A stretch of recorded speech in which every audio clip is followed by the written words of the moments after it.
Well, for more on this, we are joined on set by former Special Assistant to the President and Senior Director at the National Security Council, Michael Allen.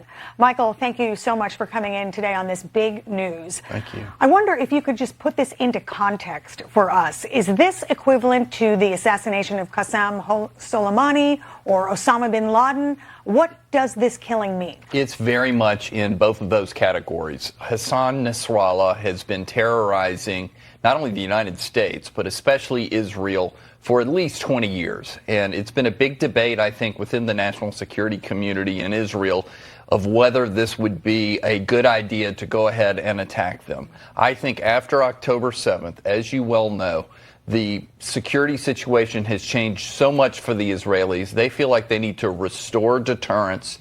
They were worried that their enemies didn't fear them. So they needed to go in extra hard in Gaza, and now they are going after Hezbollah. They simply cannot live with another genocidal terrorist organization on one of their borders. Well, do you think their enemies feel differently now? Do you think they fear them now? And I want to put something up on the screen.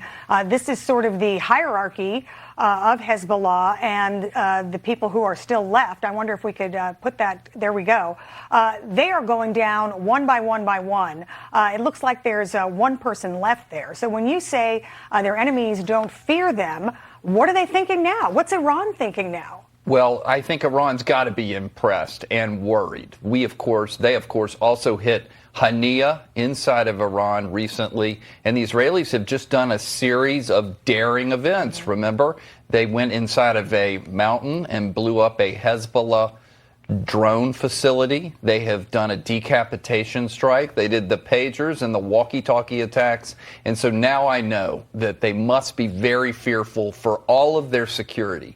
And why is that a great idea, just other than we're taking people off the battlefield? It's that whoever survives in Hezbollah is going to have to spend most of their day figuring out how to stay alive. And that means they're not planning external terrorist attacks. Yeah, Israel has shown a very aggressive posture in the past several weeks. I want to put a reaction up on the screen now from Mitch McConnell. We have this from Senator Mitch McConnell.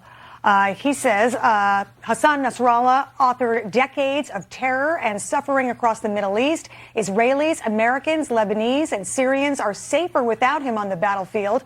America should heed this reminder of what it means to impose costs and justice on those who wish us harm.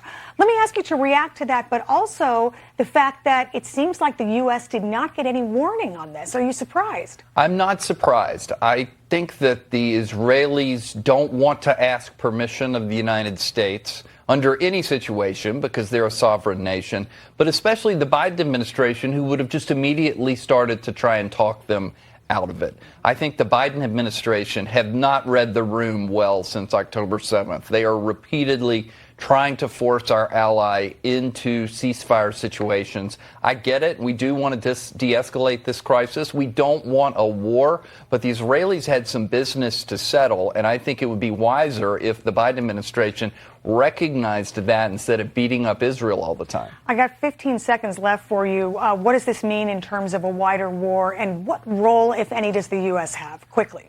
If Iran comes back at Israel like they did in April, our role will be to help defend Israel like we did last time. But Iran has a big decision to make, and that's what's happening today. Do you think they're going to do something? I think they have to. The question is by way of a proxy somewhere, a terrorist proxy somewhere in the world, or will they hit the Israelis directly like they tried to do in April?